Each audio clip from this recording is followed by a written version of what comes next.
জরুরি অবস্থা জারির বিদ্যমান বিধান পরিবর্তনে একমত দলগুলো, পর্যায়ক্রমে অধস্তন আদালত সম্প্রসারণে ঐকমত্য। ফেব্রুয়ারিতেই নির্বাচন দেবে সরকার, আশা মির্জা ফখরুলের। ভোট যত দেরিতে হবে দেশে ততই অস্থিরতা বাড়ার আশঙ্কা। দেশে নির্বাচনী পরিবেশ নিয়ে জামায়াতের সংশয়, 5 অগস্ট পর্যন্ত সরকারের কাছে জুলাই সনদের অপেক্ষায় থাকবে এনসিপি। আগামী নির্বাচন হবে ইতিহাসের শ্রেষ্ঠ নির্বাচন বললেন আইন উপদেষ্টা। নির্বাচনের আগে নিশ্চিত হবে জুলাই হত্যার বিচার। জুলাই গণহত্যা মামলায় শেখ হাসিনার বিরুদ্ধে অভিযোগ গঠনের আদেশ 10 জুলাই। অব্যাহতি চাইলেন রাষ্ট্র নিযুক্ত আইনজীবী।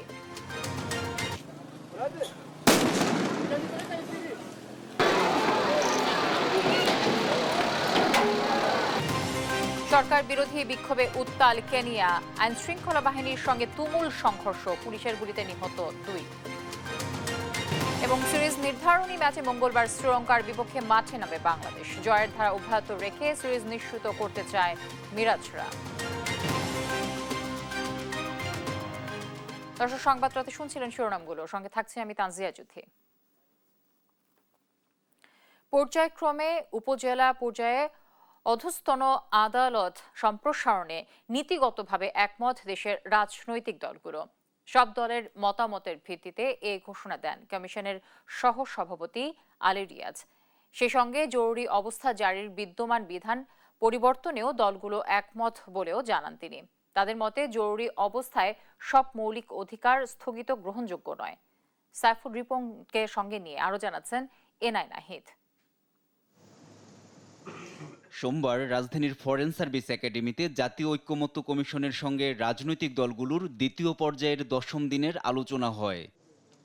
এ সময় দিনের আলোচনায় বৈঠকের বিষয়ের মধ্যে রাখা হয় উপজেলা পর্যায়ে অধস্থন আদালতের সম্প্রসারণ, জরুরি অবস্থা ঘোষণা ও নারী প্রতিনিধিত্ব। তবে সময় স্বল্পতায় আলোচনার বাইরে থাকে সংসদের নারী প্রতিনিধিত্বের ইস্যু। বৈঠক শেষে উপজেলা পর্যায়ে অধস্থন আদালত সম্প্রসারণে একমত হয়ে দলীয় মতামত জানায় বিএনপি সহ বিভিন্ন রাজনৈতিক দল। প্রয়োজনের বিবেচনায় জেলা সদর থেকে 100 কিলোমিটার দূরে যদি কোনো উপজেলা থাকে, সেখানে অবশ্যই উপজেলা আদালত স্থাপন করতে হবে, সে নীতিগতভাবে একমত। উপজেলা পর্যায়ে অধস্থন আদালতের কার্যক্রম বিস্তৃত করা, স্থায়ী বেঞ্চ স্থাপন করার বিষয়ে নীতিগতভাবে রাজনৈতিক দলগুলোর মধ্যে ঐক্যমত্য হয়েছে। রাষ্ট্রের দায়িত্ব হচ্ছে জনগণের ন্যায় বিচার নিশ্চিত করা, এবং সেই দিক থেকে আদালতের বিকেন্দ্রীকরণ বিষয়ে যে ঐক্যমত্য আজকে তৈরি হয়েছে সেটার সাথে আমরা একমত। জরুরি অবস্থা জারি ইস্যুতে আইনের বিধানে সংশোধন সহ কয়েকটি বিষয়ে রাজনৈতিক দলগুলোর নীতিগত সিদ্ধান্তে ঐক্যমত্য এলেও এর বাস্তবায়ন প্রক্রিয়া নিয়ে দ্বিমত জানায় রাজনৈতিক নেতারা। জরুরি অবস্থা ঘোষণার যে মূল পারপাস, সে পারপাসটা ঠিক রাখার জন্য যতটুকু স্থগিত করা যায় সেই ক্ষেত্রে আলোচনার ভিত্তিতে, ঐক্যমতের ভিত্তিতে এটা নির্ধারিত হতে পারে। তবে এটা আজকে কনক্লুশন হয়নি, আলোচনা চলমান। তবে উপজেলা পর্যায়ে অধস্থন আদালতের সম্প্রসারণ সহ জরুরি অবস্থা বিষয়ে সংবিধানে বিদ্যমান বিধান পরিবর্তনের বিষয়ে ঐক্যমত্য হয়েছে বলে জানান কমিশনের সহসভাপতি অধ্যাপক আলী রিয়াজ। জরুরি অবস্থা কোনো অবস্থাতেই, কোনো পরিস্থিতিতেই রাজনৈতিকভাবে ব্যবহৃত না হয় সেটা নিশ্চিত করার বিষয়ে ঐক্যমত্য হয়েছে। 2 দিনের বিরতি দিয়ে ফের বৃহস্পতিবার বসবে জাতীয় ঐক্যমত্য কমিশনের দ্বিতীয় ধাপের একাদশ বৈঠক। এনআই নাহিদ, দেশ টিভি, ঢাকা। ঢাকার বাইরে হাইকোর্টের স্থায়ী বেঞ্চ স্থানান্তরে সংস্কার কমিশনের প্রস্তাব প্রত্যাহারের দাবিতে সুপ্রিম কোর্ট প্রাঙ্গণে বিক্ষোভ করেছেন আইনজীবীরা। সোমবার দুপুরে এ কর্মসূচিতে তারা বলেন, ঢাকার বাইরে হাইকোর্ট স্থানান্তর না করতে সুপ্রিম কোর্টের নির্দেশনা থাকলেও তা না মেনে এমন প্রস্তাবনা দিয়েছে সংস্কার কমিশন, যা আদালত অবমাননার শামিল। এ সময় বিভাগীয় পর্যায়ে হাইকোর্ট বেঞ্চ স্থানান্তর হলে রাজনৈতিক প্রভাব বাড়বে এবং বিচার ব্যবস্থা দুর্বল হয়ে পড়বে বলে মন্তব্য করেন আইনজীবীরা। মানুষের দুঃখ কষ্ট আপনারা বুঝেননি, বিচার প্রার্থীরা কি চায়। আইনজীবীরা যখন জেগে ওঠে, কোন সিদ্ধান্ত আইনজীবীদের বাইরে নিতে দেওয়া হবে না।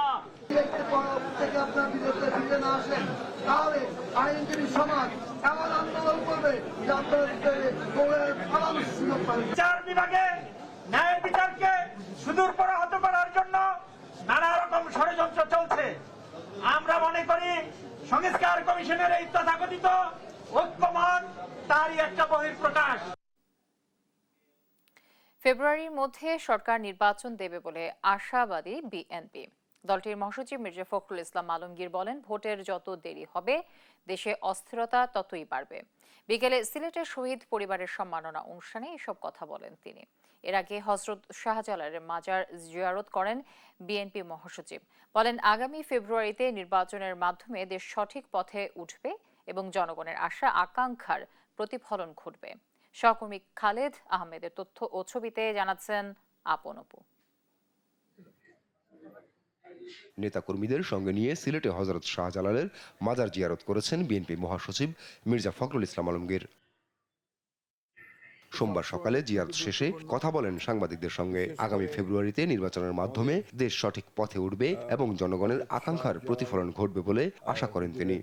ফেব্রুয়ারিতে নির্বাচনের একটা মোটামুটি আলোচনা হয়েছে। আমরা সবাই আশাবাদী যে এই নির্বাচনের মধ্য দিয়ে দেশ জাতি গণতন্ত্রে ফিরে যাবে এবং জনগণের যে গণতান্ত্রিক অধিকার সেটা প্রতিষ্ঠিত হবে এবং যেটাকে আমরা বলি যে রাইট ট্র্যাকে দেশ উঠবে বলে আমরা বিশ্বাস করি। পরে নগরীর পাঠানটুলায় বিএনপি চেয়ারপারসন বেগম খালেদা জিয়ার রোগ মুক্তি কামনায় দোয়া মাহফিলে অংশ নেন তিনি। নতুন বাংলাদেশ গড়তে সবাইকে ঐক্যবদ্ধ থাকার আহ্বান জানান। আর সুষ্ঠু নির্বাচন নিয়ে শঙ্কা প্রকাশ করেন দলটির স্থায়ী কমিটির সদস্য মির্জা আব্বাস।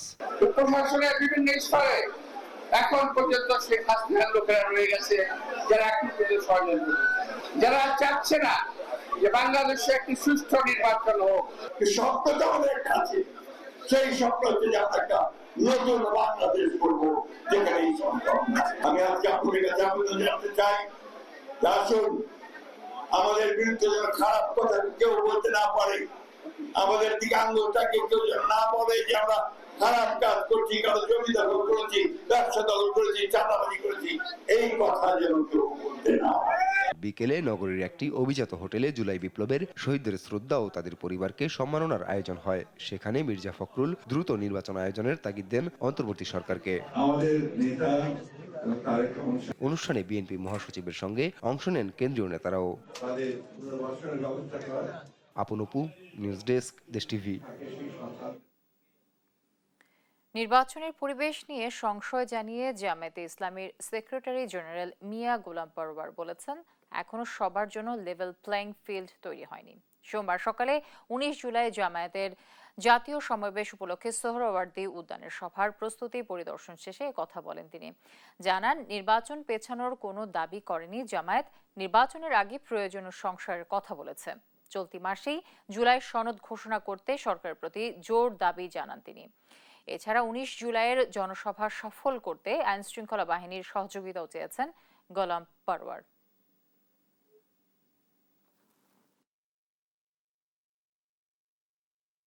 একটি অবাধ, নিরপেক্ষ, গ্রহণযোগ্য নির্বাচনের উদ্দেশ্যে লেভেল প্লেইং ফিল্ড, নির্বাচনের পূর্বে প্রয়োজনীয় সংস্কার শেষ করা, মানবতা বিরোধী অপরাধে অভিযুক্তদের বিচারকে দৃশ্যমান করা, পিআর পদ্ধতিতে আমাদের জাতীয় নির্বাচনের যে দাবি উঠেছে সর্বমহল থেকে সেটা মেনে নেওয়া, জুলাই অভ্যুত্থানকে নিয়ে যে জুলাই ডিক্লারেশন, যে জুলাই সনদ, সেটা ঘোষণা এবং বাস্তবায়নের জন্য আমরা জুলাই বিপ্লবের প্রথম বার্ষিকী এই জুলাই মাসের মধ্যেই সেটা সরকারকে বাস্তবায়ন এবং ঘোষণার দাবি করেছি। সেই দাবি এই ময়দানের জনসভা থেকে উত্থিত হবে। জুলাই সনদের জন্য 5 অগস্ট পর্যন্ত এনসিপি অপেক্ষা করবে বলে মন্তব্য করেছেন দলটির আহ্বায়ক নাহিদ ইসলাম। দিনব্যাপী নানা কর্মসূচির মধ্য দিয়ে রাজশাহী, নাটোর, সিরাজগঞ্জে নিজেদের অবস্থান জানান দিয়েছে এনসিপি। কেন্দ্রীয় নেতাদের উপস্থিতি স্থানীয় নেতাকর্মী ও সাধারণ মানুষের মাঝে তৈরি করেছে নতুন উদ্দীপনা। সহকর্মী মামুন খানের পাঠানো তথ্য ও ছবিতে জানাচ্ছেন ফারজানা আফরোজ টুম্পা। সোমবার নাটোর রেল স্টেশন এলাকা থেকে পদযাত্রা শুরু করে জাতীয় নাগরিক পার্টি। ব্যানার, পতাকা নিয়ে স্লোগানে স্লোগানে শহরের প্রধান সড়কগুলো ঘুরে মাদ্রাসা মোড়, স্বাধীনতা চত্বরে পৌঁছান নেতাকর্মীরা। জুলাই যোদ্ধারা তারা ছিল বিদায় আজকে গোটা বাংলাদেশে আমি মনে করছি যে সবাই বুক ফুলিয়ে যে যার মতো কথা বলতে পারছে। সেখানে পথসভায় বক্তারা বলেন, জনগণের অধিকার ফিরিয়ে দিতে এনসিপি মাঠে রয়েছে। এর আগে প্রেস ক্লাবের সামনে জেলা কার্যালয় উদ্বোধন করেন তারা। আমাদের প্রতিজ্ঞা এই বাংলাদেশকে নতুন করে আমাদেরকে সাজাতে হবে। পথসভা শেষে জুলাই আন্দোলনে আহত ও নিহতদের পরিবারের সঙ্গে আলোচনা সভায় অংশ নেন নেতারা। স্বৈরাচারী ফ্যাসিবাদী সরকারের পতন থেকে শিক্ষা না নেই, তবে তাদের পরিণতিও সেই দিকেই যাবে। এর আগে সকালে রাজশাহী থেকে নাটোরের উদ্দেশ্যে রওনা দেওয়ার সময় পর্যটন মোটেলে সাংবাদিকদের সাথে কথা বলেন এনসিপির আহ্বায়ক নাহিদ ইসলাম। এ সময় জুলাই সনদ বিচার ও সংস্কার ছাড়া নির্বাচন নয় বলে জানান নাহিদ ইসলাম। জুলাই ঘোষণাপত্র অলরেডি সময় পেরিয়ে গেছে, তারপরও আমরা 5ই আগস্ট পর্যন্ত সরকারকে দেখব যে তারা এই মাসের মধ্যে জুলাই সনদ এবং ঘোষণাপত্র দিতে পারে কিনা। এদিকে কিছু মিডিয়া বাংলাদেশের রাজনীতিকে নিয়ন্ত্রণ করছে বলে জানান দক্ষিণাঞ্চলের মুখ্য সংগঠক হাসনাত আব্দুল্লাহ। বসুন্ধরা ছাড়া আরো অনেকগুলো গ্রুপ রয়েছে, অলিগার্ক শ্রেণী রয়েছে, তারাই হচ্ছে মূলত বাংলাদেশের রাজনীতিটাকে নিয়ন্ত্রণ করে। নাটোরের বনপাড়ায় সংক্ষিপ্ত পথসভা শেষে সিরাজগঞ্জের উদ্দেশ্যে যান এনসিপি নেতাকর্মীরা। বিকেলে সিরাজগঞ্জ শহরের বাজার স্টেশনের মুক্তির সোপানে এসে পৌঁছান তারা। সেখানে একটি সংক্ষিপ্ত পথসভায় অংশ নিয়ে বক্তব্য রাখেন নেতাকর্মীরা। এ সময় সেখানে ছিলেন জাতীয় নাগরিক পার্টির আহ্বায়ক নাহিদ ইসলাম, সদস্য সচিব আক্তার হুসাইন, সার্জিস আলম, হাসনাত আব্দুল্লাহ সহ এনসিপির সিনিয়র নেতারা। পথসভা ও পদযাত্রা শেষ করে পাবনার উদ্দেশ্যে যাওয়ার কথা রয়েছে তাদের। নেতাদের আশা এই ধারাবাহিক কর্মসূচি জনগণের মধ্যে নতুন জাগরণ সৃষ্টি করবে। ফারজানা আফরোজ টুম্পা, নিউজ ডেস্ক, দেশ টিভি। আওয়ামী লীগ পদধারীরা যেন ভিন্ন পরিচয়ে নির্বাচনে আসতে না পারে সে বিষয়ে ইসির হস্তক্ষেপ চেয়েছে এনডিএম। সেই সঙ্গে আগামী 2 মাসের মধ্যে সংসদীয় আসনের সীমানা চূড়ান্ত করে গেজেট প্রকাশের দাবি দলটির। দুপুরে নির্বাচন ভবনে সিইসির সঙ্গে বৈঠক শেষে এনডিএম চেয়ারম্যান ববি হাজ্জাজ এসব কথা বলেন। বৈঠকে সংসদীয় আসন পুনর্বিন্যাস, নির্বাচনী আচরণবিধি, প্রার্থীর অযোগ্যতা সহ 4টি দাবির বিষয়ে লিখিত প্রস্তাব দিয়েছে দলটি, যেখানে নির্বাচনী আচরণবিধিতে ব্যয়সীমা 25 লাখ থেকে 40 লাখে উন্নীত করার দাবি জানায় এনডিএম। একই দিন বাংলাদেশ আম জনগণ পার্টি আনারস প্রতীকসহ নিবন্ধনের দাবি জানিয়ে 53 বছরের মধ্যে সেরা নির্বাচনের প্রত্যাশা জানায়। তারা বড় অফিস হোল্ডিং মেম্বাররা ছিলেন, মানে বড় নেতা অফিস হোল্ডিং লিখিত আকারে অফিসিয়াল যে বড় নেতারা ছিলেন, তারা যেন দলের নাম লুকিয়ে আলাদাভাবে নির্বাচন প্রসেসে না আসতে না পারেন, স্বতন্ত্র হিসেবে বা অন্য কোনো দলের অংশ হয়ে না আসতে পারেন। যে লাখ টাকায় আসলে নির্বাচনী খরচ কেউ সীমিত রাখে না। দলের একটা প্রতীকের আহ্বান করেছি, আনারস মার্কা, এবং আমরা আগামী নির্বাচনে প্রস্তুতি নিচ্ছি। আমরা একটা নির্বাচন মুখর পরিবেশ সৃষ্টি দেখতে চাই এবং আমরা বলেছি আমরা নতুন প্রজন্মের মাধ্যমে এই দেশের একটা নেতৃত্ব সৃষ্টি করতে চাই। জুলাই আগস্টের মানবতা বিরোধী অপরাধের মামলায় শেখ হাসিনা, আসাদুজ্জামান খান কামাল ও চৌধুরী আব্দুল্লাহ আল মামুনের বিরুদ্ধে অভিযোগ গঠনের শুনানি শেষ হয়েছে। বিচার শুরু হবে কিনা তা জানা যাবে আগামী 10 জুলাই। সোমবার শুনানি শেষে আদেশের এ দিন নির্ধারণ করেন আন্তর্জাতিক অপরাধ ট্রাইব্যুনাল। এর আগে শেখ হাসিনা ও কামালকে নিরপরাধ দাবি করে মামলা থেকে অব্যাহতির আবেদন করেন রাষ্ট্রনিযুক্ত আইনজীবী। সাবরিনা মজুমদার রিপোর্ট। পর্যাপ্ত তথ্য প্রমাণাদি ও ফোনালাপের উপর ভিত্তি করে গেল 1 জুলাই সাবেক প্রধানমন্ত্রী শেখ হাসিনা, আসাদুজ্জামান খান কামাল ও সাবেক আইজিপির বিরুদ্ধে 5টি সুনির্দিষ্ট অভিযোগ আমলে নেয় ট্রাইব্যুনাল। তাদের বিচার শুরু হবে কিনা তা জানা যাবে আগামী 10 জুলাই। সোমবার এই মামলায় অভিযোগ গঠনের শুনানিতে অংশ নেয় শেখ হাসিনার রাষ্ট্রনিযুক্ত আইনজীবী। ট্রাইব্যুনালকে তিনি বলেন, শেখ হাসিনার বিরুদ্ধে অভিযোগ কল্পিত, রাজনৈতিক উদ্দেশ্য প্রণোদিত। সাবেক প্রধানমন্ত্রী রাজাকারের নাতিপুতি এইভাবে উনি বলতে চান না এবং বলেনও নাই। মানবতা বিরোধী অপরাধ এই দেশে কোনো যুদ্ধ হয় নাই। এই যে জুলাই আগস্টে কোনো যুদ্ধ সংগঠিত হয় নাই। এখানে একটি রাজনৈতিক যে পট পরিবর্তন এবং প্রতিহিংসা, হিংসা, তার প্রেক্ষাপটে এই ঘটনা। অতএব যেহেতু কোনো যুদ্ধ সংগঠিত হয় নাই, অতএব যুদ্ধাপরাধ থেকে উদ্ভূত যে সমস্ত অপরাধ মানবাধিকার সেইটা এখানে সংগঠিত হয় না। পরে তিনি মামলা থেকে আসামিদের প্রত্যাহারের আবেদন করলে তার বিপক্ষে যুক্তি তুলে ধরে প্রসিকিউশন। সত্য মিথ্যা সাক্ষ্য প্রমাণে প্রতিষ্ঠিত হবে বলে জানায় প্রসিকিউশন। চার্জ গঠন না হলে এই কথাগুলো উনি যে বলছেন বা আমরা যে কথাগুলো অভিযোগগুলো এনেছি এটা সত্য কি নয় সেটি নিরূপণ হবে বিচারে। অর্থাৎ বিচার শুরু হোক চার্জ গঠনের মাধ্যমে, তখন দেখা যাবে এটা সত্য কিনা। এদিন হাজির করা হয় সাবেক পুলিশ মহাপরিদর্শক চৌধুরী আব্দুল আল মামুনকে। তবে তিনি মামলা থেকে অব্যাহতি চেয়ে কোনো আবেদন করেননি। এছাড়া জুলাই অভ্যুত্থানে দ্বিতীয় শহীদ ছাত্রদল নেতা ওয়াসিম আকরাম হত্যা মামলায় আসামিদের বিরুদ্ধে ৭ সেপ্টেম্বর তদন্ত প্রতিবেদন জমা দেওয়ার নির্দেশ দিয়েছেন আন্তর্জাতিক অপরাধ ট্রাইব্যুনাল। সাবরিনা মজুমদার, দেশ টিভি, ঢাকা। আগামী নির্বাচন হবে দেশের ইতিহাসের শ্রেষ্ঠ নির্বাচন, জানিয়েছেন আইন উপদেষ্টা আসিফ নজরুল। এদিকে নির্বাচনের আগে জুলাই হত্যাকাণ্ডের বিচার নিশ্চিত করা হবে বলেও জানান তিনি। একই অনুষ্ঠানে অংশ নিয়ে সংস্কৃতি উপদেষ্টা মোস্তফা সরোয়ার ফারুকী বলেন, আগামী 10 বছর ঐক্য ধরে রাখলে দেশে কোনোভাবে ফ্যাসিবাদ ফিরে আসবে না। এ সময় অভ্যুত্থান পরবর্তী মানুষের আকাঙ্ক্ষা পূরণে কাজ করার কথা জানান তথ্য উপদেষ্টা মাহফুজ আলম। তাইফুর রহমান তুহিনের প্রতিবেদন। জাতীয় জাদুঘরের প্রধান মিলনায়তনে জুলাই গণ অভ্যুত্থানের উপর নির্মিত প্রামাণ্যচিত্র শ্রাবণ বিদ্রোহের প্রিমিয়ার শো অনুষ্ঠানের আয়োজন করে তথ্য ও সম্প্রচার মন্ত্রণালয়। এতে অংশ নিয়ে জুলাই গণ অভ্যুত্থানে নিহত পরিবারের সদস্যরা দ্রুত তাদের স্বজন হত্যার বিচার দাবি করেন। আমার ছেলে 19 জুলাই সায়েন্স ল্যাব মোড় বিন রোডে ও গুলিবিদ্ধ হয়। আমি দাবি জানাই সরকারের কাছে এটা যেন আইনের আওতায় আনে কঠিনভাবে তাদের বিচার করা হয়। তথ্য ও সম্প্রচার উপদেষ্টা মাহফুজ আলম জানান, শুধু জুলাই নয়, সবসময় এই শহীদদের স্মরণ রাখতে হবে। বাংলাদেশের মানুষের যে আশার জন্ম হয়েছিল সেই আশা যেন আমরা পূরণ করতে পারি। এই পথ দীর্ঘ, অনেক দিনের লড়াই। বাংলাদেশে আর যাতে ফ্যাসিবাদের উত্থান না ঘটে সেটি নিশ্চিত করার কথা জানান শিল্প উপদেষ্টা আদিলুর রহমান। কখনই মানবাধিকার লঙ্ঘন ঘটতে দেব না। আমরা ফ্যাসিবাদের পুনরুত্থান যেন না হয় তা নিশ্চিত করব। আর সংস্কৃতি উপদেষ্টা মোস্তফা সরোয়ার ফারুকী বলেন, রাজনৈতিক দলগুলো ঐক্যবদ্ধ থাকলে ফ্যাসিবাদ আর দেশে ফিরতে পারবে না। কিন্তু পলিটিক্যাল স্টেক হোল্ডার্স যারা আছেন তারা যদি নেক্সট 10 ইয়ার্স বাংলাদেশের একটা ঐক্য ধরে রাখতে পারেন কয়েকটা প্রশ্নে, স্বাধীনতা সার্বভৌমত্বের প্রশ্নে এবং আওয়ামী লীগের অত্যাচারের প্রশ্নে, তাহলে আমি মনে করি যে ফ্যাসিবাদ ফিরে আসার কোনো আশঙ্কা নাই। এ সময় নির্বাচনের আগেই জুলাই গণহত্যার বিচার নিশ্চিত করার কথা জানান আইন উপদেষ্টা। আমরা সর্বোচ্চ মানের শ্রেষ্ঠ একটা বিচার করতে চাচ্ছি।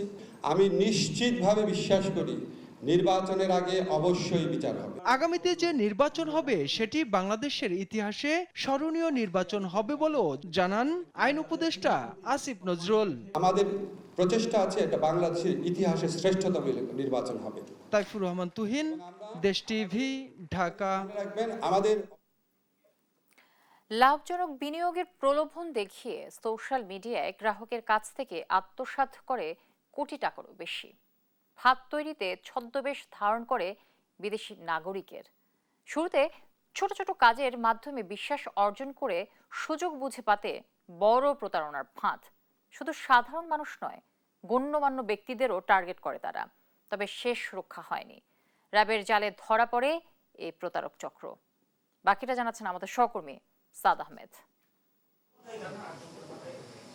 বিদেশি নম্বর ব্যবহার করে দেখানো হয় লাভজনক বিনিয়োগের প্রলোভন। টার্গেট করা হয় ক্ষুদ্র থেকে মাঝারি ব্যবসায়ীদের। চক্রটিতে জড়িত বেশ কয়েকজন নাইজেরিয়ান নাগরিক, যারা বাংলাদেশি মেয়েদের ব্যবহার করে প্রথমে ভুক্তভোগীদের বিশ্বাস অর্জন করে, এরপর প্রতারণার সুনিপুণ ফাঁদ তৈরি করে হাতিয়ে নেয় কোটি টাকা। ফেসবুক, হোয়াটসঅ্যাপ, টেলিগ্রাম, অনলাইন মাধ্যমেই মূলত তৈরি হয় প্রতারণার জাল। চক্রটি প্রথমে বিশ্বাস অর্জনের চেষ্টা করে যুক্তরাষ্ট্র, কখনো দুবাই, কখনো বা ইউরোপিয়ান ব্যবসায়ীদের পরিচয় দিয়ে। এরপর শুরু হয় কথোপকথন। একাধিক ফেক ই কমার্স ওয়েবসাইট থেকে দেয় বিভিন্ন দেশে বিনিয়োগ বা পণ্যের আমদানি রপ্তানির ভুয়া অফার। সাম্প্রতিক সময়ে সোশ্যাল মিডিয়ায় বিভিন্ন বিদেশি নম্বর ব্যবহার করে বিনিয়োগের প্রলোভন দেখিয়ে বিভিন্ন শ্রেণীর মানুষ ব্যবসায়ী থেকে শুরু করে রিটায়ার্ড যাদের টাকা আছে বিভিন্ন জায়গায় ইনভেস্ট করবে, তাদেরকে দফায় দফায় অর্থ নিয়ে প্রতারণার মাধ্যমে আত্মসাৎ করছে। চক্রটি শুধু ব্যবসায়ী নয়, প্রভাবশালী ও গণ্যমান্য ব্যক্তিদেরও টার্গেট করে। তাদের ব্যক্তিগত তথ্য সংগ্রহ করে টার্গেট করা হয় যাতে বিশ্বাস স্থাপন সহজ হয়। প্রথমে তারা বিশ্বাস অর্জনের জন্য যারা বিদেশে রয়েছে তারা বিদেশি বিত্তবান ব্যবসায়ী বা বিভিন্ন ধরনের বিনিয়োগে প্রলোভন দেখায়। তারা প্রথম দিকে অল্প কিছু টাকা নেয়, পরবর্তীতে কাস্টমস ক্লিয়ারেন্সের মাধ্যমে ফাইনাল যে সে কনসাইনমেন্টটা পাবে অথবা ডলার ক্যাশ আউটটা হবে সেই জন্য আরও বেশি টাকা দাবি করে এবং পরবর্তীতে তারা বিশ্বাস অর্জন করে টাকা দাবি করে মোবাইলগুলো বন্ধ করে দেয়। গ্রেপ্তারকৃতদের কাছ থেকে উদ্ধার করা হয় প্রতারণায় ব্যবহৃত মোবাইল, ল্যাপটপ সহ নগদ অর্থ। চক্রের অন্য সদস্যদের আইনের আওতায় আনার প্রক্রিয়া চলছে বলেও জানানো হয়। সাদ আহমেদ, দেশ টিভি, ঢাকা। চাকরিচ্যুত বিডিআর সদস্যরা আপাতত সব ধরনের কর্মসূচি স্থগিত করেছে। এর আগে আটক 13 জনকে ছেড়ে দিয়েছে পুলিশ। এর আগে সোমবার দুপুরে চাকরিচ্যুত বিডিআর সদস্যরা 3 দফা দাবিতে যমুনা অভিমুখে পদযাত্রায় কাকরাইলে পৌঁছলে আন্দোলনকারীদের বাধা দেয় পুলিশ। সাউন্ড গ্রেনেড, টিয়ার গ্যাস ও জল কামান ব্যবহার করে তাদের ছত্রভঙ্গ করে 13 জনকে আটক করা হয়। এইচ হিমেলের রিপোর্টে বিস্তারিত। সোমবার দুপুরে দফায় দফায় সাউন্ড গ্রেনেড, জলকামানার ধাক্কাধাক্কিতে উত্তপ্ত হয়ে ওঠে রাজধানীর কাকরাইল মোড়। শাহবাগে জাতীয় জাদুঘরের সামনে অবস্থান কর্মসূচির মাধ্যমে 3 দফা দাবির বিষয়ে সাড়া না পেয়ে প্রধান উপদেষ্টার বাসভবন যমুনা অভিমুখে পদযাত্রা শুরু করে চাকরিচ্যুত বিডিআর সদস্যরা। পুলিশ বাধা দিলে কাকরাইল মিলে অবস্থান নেন তারা। এ সময় সড়কে যানজট তৈরি হলে আন্দোলনকারীদের সরে যেতে বলে পুলিশ। এতে উত্তেজনা তৈরি হলে তাদের ছত্রভঙ্গ করতে টিয়ার গ্যাস ও জল কামান ব্যবহার করা হয়। ছোড়া হয় সাউন্ড গ্রেনেডও। তীব্র দো আর হট্টগোলে বেশ কয়েকজন আহত হয়। কোন একটা বিডিআর লোক ওনার গায়ে হাত দিয়েছে, কোন পুলিশকে অপমান করেছে না? আমরা অপমান করিনি, আমরা শান্তিপূর্ণ অবস্থান কর্মসূচি করতেছি। আমরা আমাদের দাবি আদায়ে অনড়, কারণ আমরা নির্দোষ নিরপরাধ। আইন শৃঙ্খলা বাহিনী বলছে চলাচল স্বাভাবিক করতে বাধ্য হয়ে শক্তি প্রয়োগ করতে হয়। পুষ্করে যারা অনেকেই আছে খুব বয়স্ক মানুষ, 60-70 বছর বয়স, ওইটা হচ্ছে মাথায় রেখেই আমরা কিন্তু আস্তে আস্তে ঠেলে ঠেলে তাদেরকে সরাইছি। এখন রাস্তা ক্লিয়ার, ওনারা চলে গেছে, কেউ কেউ বিভিন্ন জায়গায় হয়তো বিচ্ছিন্নভাবে আছে, তো আশা করি হয়তো আর নামবে না। আটককৃত 13 জনকে রাতে ছেড়ে দেয় পুলিশ। পরে পুলিশি আচরণের নিন্দা ও অন্তর্বর্তী সরকারকে 3 দফা দাবি মেনে নেওয়ার আহ্বান জানিয়ে আপাতত সব কর্মসূচি স্থগিত করেন তারা। পরে আইনি প্রক্রিয়ায় আটককৃতদের ছাড়িয়ে কেন্দ্রীয় শহীদ মিনারে সংবাদ সম্মেলন করে আন্দোলনকারীরা। পুলিশের এমন আচরণ ও গ্রেপ্তারের নিন্দা জানিয়ে অন্তর্বর্তী সরকারকে 3 দফা দাবি মেনে নেওয়ার আহ্বান জানান তারা। আমাদেরকে জল কামান নিক্ষেপ করে আমাদের দাবি থেকে সরিয়ে দিবে, এটা হবে না। বিডিআরের লোক আরো শক্তিশালী হয়ে এই দাবির প্রতি রাজপথে থাকবে ইনশাল্লাহ। এইচ হিমেল, দেশ TV, Dhaka. Bangladesh telecommunications company লিমিটেডের বিতর্কিত প্রকল্প চালিয়ে নিতে দুর্নীতি দমন কমিশনকে চিঠি দেওয়ার বিষয়টিকে ভুলভাবে ব্যাখ্যা করা হচ্ছে বলে জানিয়েছেন প্রধান উপদেষ্টার ডাক, টেলিযোগাযোগ ও তথ্য প্রযুক্তি বিষয়ক বিশেষ সহকারী ফয়েজ আহমেদ তৈয়ব। ব্যক্তি স্বার্থে নয়, দেশের স্বার্থেই দুদকের সহায়তা চাওয়া হয়েছে বলে জানান তিনি। দুদক বলছে এ ধরনের চিঠি দুদকের কার্যক্রমকে বাধাগ্রস্ত করবে না। সাদ আহমেদের রিপোর্ট। বিগত আওয়ামী লীগ সরকারের আমলে নেয়া 5G রেডিনেস প্রকল্পে অর্থ ছাড়ের ব্যাপারে দুর্নীতি দমন কমিশনকে প্রধান উপদেষ্টার তথ্য প্রযুক্তি বিষয়ক বিশেষ সহকারী ফয়েজ আহমেদ তৈয়বের দেয়া ডিউ লেটার নিয়ে চলছে আলোচনা সমালোচনা। এটা সম্পূর্ণ একটা অপব্যাখ্যা আমরা বলি। বিষয়টির ব্যাখ্যা দিতে সোমবার ফরেন সার্ভিস একাডেমিতে সংবাদ সম্মেলনে ফয়েজ আহমেদ বলেন, দুদকে চিঠি দেওয়াকে ভুলভাবে ব্যাখ্যা করা হচ্ছে। দুদকের অনুসন্ধানকে বাধাগ্রস্ত করতে নয়, বরং বিটিসিএল এর ক্যাপাসিটি সম্প্রসারণ যাতে ব্যাহত না হয় সেই বিষয়টি লক্ষ্য রাখতে বলা হয়েছে। এটা সম্পূর্ণ একটা অপব্যাখ্যা। এই চিঠিতে আমি মূলত আমার যুক্তিগুলো তুলে ধরি। বিটিসিএল এর ক্যাপাসিটি সম্প্রসারণ দরকার। আপনারা জানেন যে বর্তমানে যে ক্যাপাসিটি আছে এটা জেলা পর্যায়ে মাত্র 1 Gbps, এটা দিয়ে আসলে বেটার কোয়ালিটি ইন্টারনেট সেবা দান অসম্ভব। এখন এই মুহূর্তে বিটিসিএল যদি এই নেটওয়ার্কটা আপগ্রেড না করে তাহলে খুব দ্রুতই সে মার্কেট আউট হয়ে যেতে পারে। এদিকে দুদকের সংবাদ সম্মেলনে সংস্থাটির জনসংযোগ কর্মকর্তা আক্তারুল ইসলাম বলেন, প্রধান উপদেষ্টার বিশেষ সহকারীর চিঠি দুদকের কার্যক্রমকে বাধাগ্রস্ত করবে না। এই চিঠির প্রেক্ষিতে দুদকের বক্তব্য হলো যে এই চিঠির প্রেক্ষিতে দুদক কোনো প্রকার চাপ অনুভব করছে না এবং এই বিষয়ে যে দুদকে যে অনুসন্ধান কার্যক্রম চলছিল স্বাভাবিক গতিতেই চলমান থাকবে। সর্বনিম্ন দরদাতাকে কার্যাদেশ দেওয়া হলেও এই প্রক্রিয়ার মাঝে কোনো অনিয়ম আছে কিনা তা অনুসন্ধান করবে দুদক। সাদ আহমেদ, দেশ টিভি, ঢাকা। চট্টগ্রাম বন্দরের সবচেয়ে গুরুত্বপূর্ণ নিউ মুরিং কন্টেইনার টার্মিনাল আগামী 6 মাস পরিচালনার জন্য দায়িত্ব বুঝে নিয়েছে নৌবাহিনী পরিচালিত প্রতিষ্ঠান চিটাগং ড্রাই ডক লিমিটেড। রোববার মধ্যরাত থেকে কাজ শুরু করেছে ড্রাই ডক। চট্টগ্রাম বন্দর কর্তৃপক্ষ বলছে স্বাভাবিক গতিতে চলছে নিউ মুরিং টার্মিনালের কার্যক্রম। চট্টগ্রাম থেকে এম নাজিমের প্রতিবেদন, জানাচ্ছেন ফারজানা আফরোজ টুম্পা। চট্টগ্রাম বন্দরের 4টি কন্টেইনার টার্মিনালের মধ্যে সবচেয়ে বড় new mooring container terminal NCT. এই টার্মিনালের 5টি জেটির মধ্যে 4টিতে কন্টেইনারবাহী বড় জাহাজ এবং অন্য জেটিতে অভ্যন্তরীণ নৌপথে চলাচলকারী ছোট জাহাজ ভেড়ানো হয়। বন্দরে যে পরিমাণ কন্টেইনার ওঠানামা করে তার বেশিরভাগই হয় এনসিটিতে। 2024 সালে মোট কন্টেইনার হ্যান্ডেলিংয়ের 44% হয়েছে এই টার্মিনালে। প্রায় 17 বছর ধরে এনসিটি পরিচালনা করে আসছিল বেসরকারি অপারেটর সাইফ পাওয়ারটেক লিমিটেড। প্রতিষ্ঠানটির সঙ্গে চট্টগ্রাম বন্দরের চুক্তির মেয়াদ শেষ হলে রোববার মধ্যরাত থেকে পরিচালনা শুরু করে Chittagong dry dock limited. Chattogram বন্দর কর্তৃপক্ষের সচিব ওমর ফারুক জানান, আগের অপারেটরের সাথে যেসব শ্রমিক কর্মচারী কাজ করত তারাই থাকছে এনসিটি পরিচালনার কাজে। ওখানকার যেই সিস্টেম যেটা ছিল, অপারেশনাল প্রসিজিওর যেটা ছিল, সব কিছুই আগের মতোই আছে। এবং সাইফ পাওয়ারটেকের যে স্টাফ অফিসিয়াল যারা ছিল তারা বর্তমানে ড্রাইডকের কর্মকর্তা। তো সেই হিসেবে আমাদের কোনো সিস্টেমে কোনো চেঞ্জ আসে নাই, সব কিছুই যথারীতি চলছে এবং স্মুথলি রান করছে। বন্দরের এ উদ্যোগকে সাধুবাদ জানান বন্দর ব্যবহারকারীরা। আমাদের পারফরমেন্স ভালো হতে হবে, বন্দর ইকুইপমেন্ট, বন্দরের ফিল্ডে যারা কাজ করে লেবার তো আছে, তো ওদের সেট নিয়ে সো এটা চাইলে, আর নেভি একটা সংগঠিত সংগঠন, একটা শৃঙ্খলার মধ্যে থাকে। আর বন্দর কিন্তু নৌবাহিনী চিফ যারা যারা আছে নৌবাহিনী, এরাই কিন্তু তদারকিতে আছে, চেয়ারম্যান মেম্বার। এটা বন্দরের নিজস্ব অর্থায়নে 2004 সালের ফেব্রুয়ারিতে শুরু হয়ে 2007 সালের ডিসেম্বরে শেষ হয় এনসিটির 5টি জেটির নির্মাণ কাজ।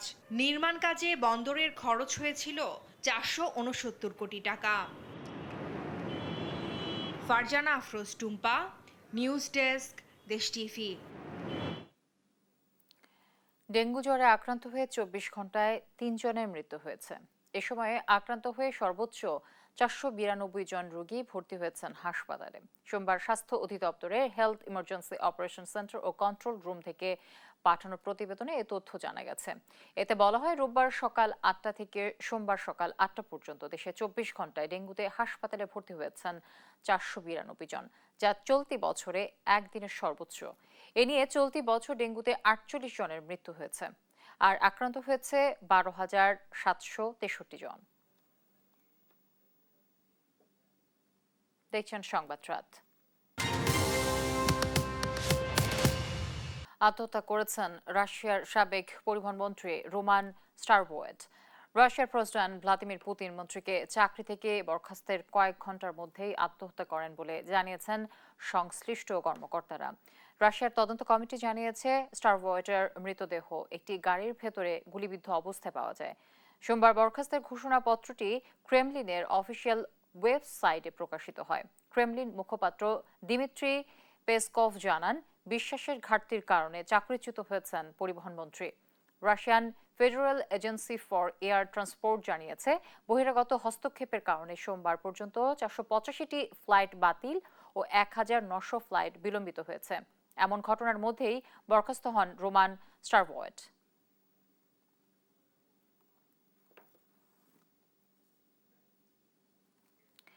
কেনিয়ায় শুরু হয়েছে সরকার বিরোধী বিক্ষোভ। এ সময় পুলিশের গুলিতে নিহত হয়েছে 2 জন। ঐতিহাসিক সাবাসাবা বিক্ষোভের 35 বার্ষিকীর পালনে বিক্ষোভ করে তরুণ সমাজ। আন্দোলনে পুলিশের সঙ্গে শুরু হয় সংঘর্ষ। ফাতেমা তাসনিমের রিপোর্ট। এক একদলীয় শাসন ব্যবস্থার বিরুদ্ধে কেনিয়ার ঐতিহাসিক সাবাসাবা বিক্ষোভের ৩৫তম বার্ষিকী উপলক্ষে দেশ জুড়ে শুরু হয়েছে বিক্ষোভ। এ সময় আন্দোলনকারীদের উপর টিয়ার গ্যাস ও জলকামান ছোড়ে পুলিশ, এমনকি পুলিশের গুলিতে নিহত হয়েছেন কয়েকজন। 1990 সালে 7 জুলাই তৎকালীন প্রেসিডেন্ট ড্যানিয়েল আরাপ মোয়ের বিরোধীরা দেশকে বহুদলীয় গণতন্ত্রে রূপান্তরে আন্দোলন শুরু করে। এরপর থেকেই সাবাসাবা বিক্ষোভ কেনিয়ার গণতান্ত্রিক স্বাধীনতার প্রতীক হয়ে ওঠে। দিনটির স্মরণে প্রতি বছর আন্দোলন হয় দেশটিতে। কেনিয়ার চলমান আন্দোলনের সূচনা গেল বছর জুনে কর বিরোধী বিক্ষোভ থেকে, যা এখন রূপ নিয়েছে সরকার বিরোধী বিক্ষোভে। সোমবার বিক্ষোভের ডাক দেয় তরুণ জেনজি সমাজ। সুশাসন, জবাবদিহিতা ও পুলিশের বর্বরতার ন্যায় বিচারের দাবিতে গেল বছর থেকে আন্দোলন অব্যাহত রেখেছে তারা। আমরা সন্ধ্যা পর্যন্ত এখানেই ক্যাম্প করব। সবচেয়ে গুরুত্বপূর্ণ বিষয় হলো আমরা শান্তিপূর্ণভাবে প্রতিবাদ করব। রাজধানী নাইরোবিতে বন্ধ করে দেয়া হয় প্রধান সড়ক। বিক্ষোভকারীরা পুলিশের বেষ্টনী ভেঙে সড়কে আগুন ধরিয়ে দিলে সংঘর্ষ শুরু হয়। রাষ্ট্রপতি ভবন, স্টেট হাউস ও কেনিয়ার সংসদ সহ গুরুত্বপূর্ণ সরকারি স্থানের প্রবেশপথ বন্ধ করে দেয় পুলিশ। এটা আমাদের দেশ, আমরা যদি এটি ধ্বংস করি তাহলে সকলেই ক্ষতিগ্রস্ত হব। পুলিশের ভাবা উচিত, দেশ ধ্বংস হলে তারা ও তাদের পরিবার নিরাপদে থাকবে না। গেল মাসে পুলিশের হেফাজতে এক ব্লগারের মৃত্যুকে কেন্দ্র করে বিক্ষোভে নতুন মাত্রা যুক্ত হয়। কেনিয়া জাতীয় মানবাধিকার কমিশন জানিয়েছে, দেশব্যাপী বিক্ষোভে জুনে 19 জন নিহত হয়েছেন। ফাতেমা তাসনিম, নিউজ ডেস্ক, দেশ টিভি। ব্রিক্স সম্মেলনে পাকিস্তানকে তীব্র ভাষায় আক্রমণ করেছেন ভারতের প্রধানমন্ত্রী নরেন্দ্র মোদী। ভারত সন্ত্রাসবাদের শিকার আর পাকিস্তানকে সেই সন্ত্রাসের পৃষ্ঠপোষক আখ্যা দেন তিনি। বলেন, ভুক্তভোগী ও পৃষ্ঠপোষককে এক কাতারে বিবেচনার সুযোগ নেই। এর আগে ইসরায়েলকে গণহত্যাকারী আখ্যা দিয়ে সম্মেলন শুরু করেন ব্রাজিলের প্রেসিডেন্ট। রায়হান কবি শুভ্র রিপোর্ট। ব্রাজিলের রিও ডি জেনেইরোয় বসেছে ব্রিক্স সম্মেলন। বিশ্বের উদীয়মান 11 দেশ নিয়ে গঠিত এ জোট। এবারের সম্মেলন সরকার প্রধান ও প্রতিনিধিদের পদচারণায় মুখর। রোববার শুরু হওয়া 2 দিনব্যাপী সম্মেলনে ব্রাজিল, রাশিয়া, ভারত, চীন ও দক্ষিণ আফ্রিকার নেতাদের পাশাপাশি নতুন সদস্য দেশের প্রতিনিধিরাও অংশ নিয়েছেন এতে। গাজায় ইসরায়েলি হামলাকে গণহত্যা অভিহিত করে সম্মেলনের উদ্বোধন করেন ব্রাজিলের প্রেসিডেন্ট। ফিলিস্তিন জনগণের বিরুদ্ধে প্রকাশ্যে গণহত্যা চালাচ্ছে ইসরায়েল। আমরা মুখ বন্ধ করে মেনে নিতে পারি না। ক্ষুধাকে যুদ্ধাস্ত্র হিসেবে ব্যবহার করা হচ্ছে, যা অগ্রহণযোগ্য। সমাধান একটাই, ইসরায়েলের দখলদারিত্বের অবসান হতে হবে। 1967 সালের সীমারেখার ভিত্তিতেই স্বাধীন ফিলিস্তিন রাষ্ট্র প্রতিষ্ঠা দেখতে চায় বিশ্ব। সম্মেলনে গুরুত্ব পায় সম্প্রতি ভারত পাকিস্তান লড়াই প্রসঙ্গ। প্রতিবেশী পাকিস্তানকে সন্ত্রাসের আঁতুড়ঘর আখ্যা দিয়ে সন্ত্রাসবাদের প্রতি মৌন সম্মতি বিশ্বের গ্রহণ করা উচিত নয় বলেও মনে করেন মোদী। জম্মু কাশ্মীরের পেহেলগ্রামের সন্ত্রাসী হামলায় হতাহতে আমরা আবারও নিন্দা জানাচ্ছি। সন্ত্রাসবাদের সব ধরনের রূপ ও প্রকাশের বিরুদ্ধে আমরা জিরো টলারেন্সে আছি। ভারত সন্ত্রাসবাদের শিকার আর পাকিস্তান সেই সন্ত্রাসের পৃষ্ঠপোষক। ভুক্তভোগী ও পৃষ্ঠপোষককে কখনো এক কাতারে বিবেচনা করা যায় না। সম্মেলনে অর্থনীতি, বাণিজ্য, শুল্ক সহ নানা গুরুত্বপূর্ণ ইস্যু প্রাধান্য পায় প্রথম দিনই। তবে সম্মেলন চলার সময় জোটভুক্ত দেশগুলোকে কঠোর বার্তা দিয়েছেন মার্কিন প্রেসিডেন্ট ডোনাল্ড ট্রাম্প। মার্কিন বিরোধী নীতির সঙ্গে সামিল দেশগুলোর বিরুদ্ধে অতিরিক্ত 10% শুল্ক আরোপের হুঁশিয়ারি দেন তিনি। রায়হান কবি শুভ্র, নিউজ ডেস্ক, দেশ টিভি। দেখছেন সংবাদরাত। অনূর্ধ্ব 18 নারী এশিয়া কাপ হকির সেমিফাইনাল নিশ্চিত করেছে বাংলাদেশ দল। পুলের শেষ ম্যাচে হংকংকে 3-0 গোলে হারিয়ে শেষ 4-এ পা রেখেছে তারা। এদিন প্রথম ও দ্বিতীয় কোয়ার্টারে বেশ কিছু পেনাল্টি কর্নার পেয়েও কোনো গোল করতে পারেনি বাংলাদেশ। অবশ্য তৃতীয় কোয়ার্টারে এসে গোলের খাতা খোলেন কনা আক্তার। 34 মিনিটে ফিল্ড গোল করেন তিনি। 42 মিনিটে পেনাল্টি কর্নার থেকে জাল কাঁপান আইরিন রিয়া। হংকংয়ের জালে শেষ গোলটি করেন শারিকা রিমন। 57 মিনিটে পেনাল্টি কর্নারে দলের তৃতীয় গোলটি আসে তার স্ট্রিক থেকে। 3 ম্যাচে 2 জয়ে 6 পয়েন্ট নিয়ে টেবিলের 2 থেকে পুল পর্ব শেষ করল বাংলাদেশ। আর 3 ম্যাচে 9 পয়েন্ট নিয়ে পুলের শীর্ষে জাপান।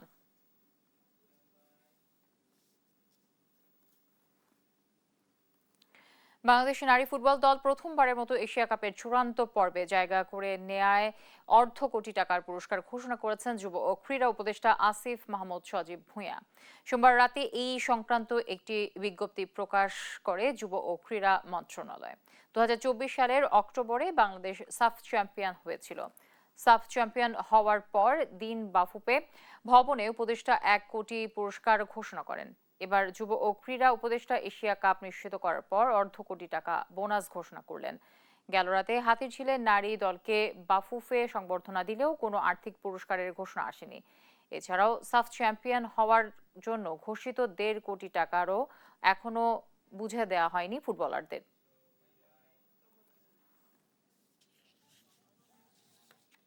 তৃতীয় সিরিজ নির্ধারণী ওয়ানডেতে মঙ্গলবার স্বাগতিক শ্রীলঙ্কার বিপক্ষে মাঠে নামবে বাংলাদেশ। পালেকেলে আন্তর্জাতিক ক্রিকেট স্টেডিয়ামে দুপুর 3টায় শুরু হবে খেলা। প্রথম ম্যাচে ভরাডুবির পর দ্বিতীয় ম্যাচে দুর্দান্ত জয়ের সমতায় ফিরেছে মেহেদী মিরাজের দল। এ ম্যাচে জিতলে শ্রীলঙ্কার মাটিতে প্রথমবার সিরিজ জিতবে টাইগাররা। অন্যদিকে ঘরের মাঠে সিরিজ জিততে মরিয়া লঙ্কানরা। ডেস্ক রিপোর্টে থাকছে বিস্তারিত।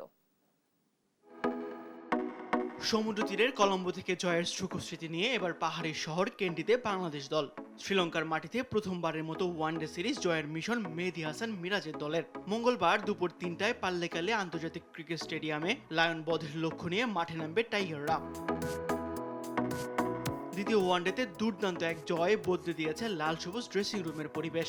হার না মানা মানসিকতা যোগাচ্ছে আত্মবিশ্বাস। তবে মিডল অর্ডার ব্যাটারদের ফর্মে না থাকার কিছুটা দুশ্চিন্তায় পড়েছে বাংলাদেশ দল। দলকে বড় স্কোর এনে দিতে হলে টপ অর্ডারে ইমন, তানজিদ, হৃদয়দের সঙ্গে মেহেদী হাসান মিরাজ, শামীম পাটোয়ারিদের জ্বলে ওঠার কোনো বিকল্প নেই। পাশাপাশি এই মাঠে 2013 সালে জয়ের সুখস্মৃতি ও আত্মবিশ্বাস যোগাবে টাইগারদের। দ্বিতীয় ম্যাচে টাইগার বোলারদের পারফরমেন্স ছিল চোখে পড়ার মতো। ফাইভার তুলে নেয়া তানভীর ইসলামের কাছে এই ম্যাচেও থাকবে বাড়তি প্রত্যাশা। পাশাপাশি পেস অ্যাটাকে লঙ্কান ব্যাটিং লাইন আপকে ঘুরিয়ে দেওয়ার দায়িত্ব থাকবে তানজিম সাকিব, হাসান মাহমুদের উপর। আগের ম্যাচে বোলারদের হার না মানা মানসিকতা ধরে রেখে সিরিজ জিতেই দেশে ফিরতে চায় টিম টাইগার্স। অন্যদিকে দ্বিতীয় ম্যাচে জয়ের সম্ভাবনা জাগিয়েও হার নিয়ে মাঠ ছাড়তে হয় স্বাগতিক শ্রীলঙ্কাকে। এবার তাই আর কোনো ভুল করতে চাইবে না সনাথ, জয়সূর্যার শিষ্যরা। ব্যাট হাতে অধিনায়ক চারিত আসালাঙ্কা, জেনিত লিয়ানেগেরা চ্যালেঞ্জ জানাতে পারেন টাইগার বোলিং লাইন আপকে। বোলিংয়ে ম্যাচের মোড় ঘুরিয়ে দিতে পারেন হাসারাঙ্গা, আসিদা ফার্নান্দোরা। তাই সবকিছু পেছনে ফেলে ঘরের মাঠে সিরিজ জিততে মরিয়া শ্রীলঙ্কান শিবির। তাসবি শরণ, স্পোর্টস ডেস্ক, দেশ টিভি। এ পর্যায়ে সংবাদ রাতের শিরোনামগুলো জানিয়ে দিব আরো একবার।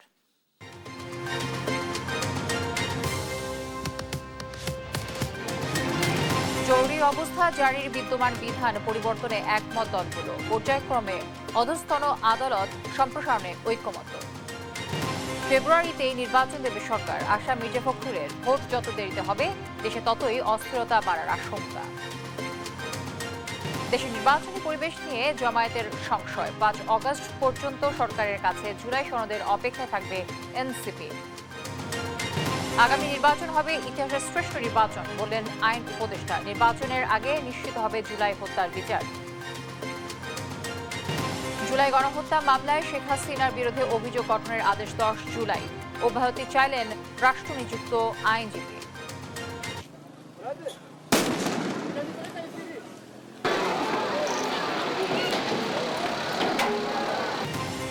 সরকার বিরোধী বিক্ষোভে উত্তাল কেনিয়া। আইন শৃঙ্খলা বাহিনীর সঙ্গে তুমুল সংঘর্ষ, পুলিশের গুলিতে নিহত 2। এবং সিরিজ নির্ধারণী ম্যাচে মঙ্গলবার শ্রীলঙ্কার বিপক্ষে মাঠে নামবে বাংলাদেশ। জয়ের ধারা অব্যাহত রেখে সিরিজ নিশ্চিত করতে চায় মিরাজরা। দর্শক, এই ছিল এখনকার সংবাদ রাত। এছাড়া দেশ টিভি সর্বশেষ সব খবর পেতে ভিজিট করুন www.desh.tv।